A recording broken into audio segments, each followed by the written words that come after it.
Mahkamah Konstitusi Republik Indonesia resmi menetapkan Iskandar Usman Arfarlaki dan T. Zainal Abidin sebagai Bupati dan Wakil Bupati Aceh Timur periode 2025 hingga 2030. Putusan tersebut usai ditolaknya seluruh gugatan perselisihan hasil pemilihan umum Pilkada Aceh Timur 2024 yang diajukan pasangan calon nomor urut 1 Haji Sulaiman Tole dan Abdul Hamid. Sidang pembacaan putusan tersebut digelar di Gedung MK, di mana majelis hakim menyatakan bahwa dalil-dalil yang diajukan pemohon tidak memiliki dasar hukum yang kuat. Sementara itu, Iskandar Usman Arfarlaki mengatakan usai putusan ini agar tidak ada lagi polemik di kalangan masyarakat siapa yang menang dan siapa yang kalah. Ia mengajak semua pihak untuk bersatu membangun Aceh Timur yang lebih maju ke depan. Telah diberikan kepada kita kewenangan hakim Mahkamah Konstitusi barusan saja membacakan putusan yang terkait dengan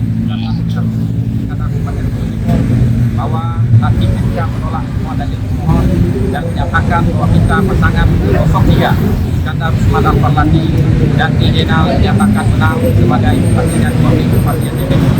Saya mengharapkan dukungan kepada seluruh masyarakat dan tentunya kemenangan ini saya juga berharap kepada masyarakat tidak lagi berpolemik soal siapa yang menang, siapa yang kalah. Tapi mari kita membangun Aceh Timur kita ini 5 tahun yang akan datang. Tidak ada lagi pasangan 01, 02 dan 03 serta 04. Mari sama-sama kita berganding tangan. Mari sama-sama kita merangkul. Mari sama-sama mencurahkan pikiran untuk membangun Aceh Timur kita. Dari Kabupaten Aceh Timur, Romi Syaputra melaporkan untuk Puja TV.